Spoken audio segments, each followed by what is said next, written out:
Hey guys, okay, so those of you that saw last week's video would know that I've been having a conversation with a certifier, which had led to two kind of light bulb moments, let's just call it. Now, in last week's video, we talked about the first light bulb moment, and in this week's video, we're going to talk about the second one. Now, let me set the scene here. I personally have always wondered why certifiers don't kind of promote an initial advice or pre-designed type of service. I know for me as a town planner, I am always trying to convince people to get us involved as early as possible, to ask more questions up front, because I believe it leads to less double handling and less issues down the track. Anyway, I was having a chat to the certifier, and I am going to paraphrase here. I'm going to use my own terminology, really simplify things. But basically what he said to me was that under the legislation, their role is quite simply to act as an independent assessor. If they were to get involved early on and to help guide that design process, there would be a conflict of interest.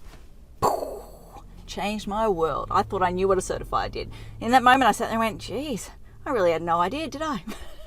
So I should probably clarify. He did say that you can actually engage a certifier early on to help with the design. However, in Queensland, they're technically not called a certifier when they're acting in that sort of capacity. They're called a building surveyor. Don't know why they're called that. I mean, to me, a surveyor means someone who gets on site and plots things out, works out what goes where. What the heck does that have to do with certification? But yes, you can engage a building surveyor, let me get my terminology correct, to help guide you in that design process, but then you need to engage a totally separate certifier to do the building approval and the assessment process at the end of the day.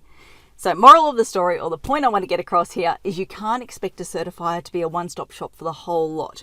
You either need to give them a set of plans or something to assess, to independently critique, let's just say, or you need to engage a totally separate person to act in that different role. Hopefully that gives you guys a bit more clarity over the whole way certifiers work. Like I said, it was one of those moments where I just went, yeah, okay, I thought I knew stuff. Clearly I didn't. Anyway, that covers off everything I want to talk about today. As I always say, until next time, thanks for watching.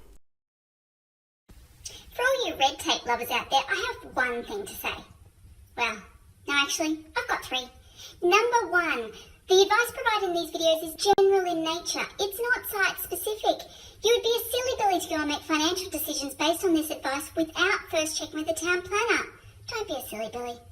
Number two, Brisbane town planning is in no way linked to Brisbane City Council.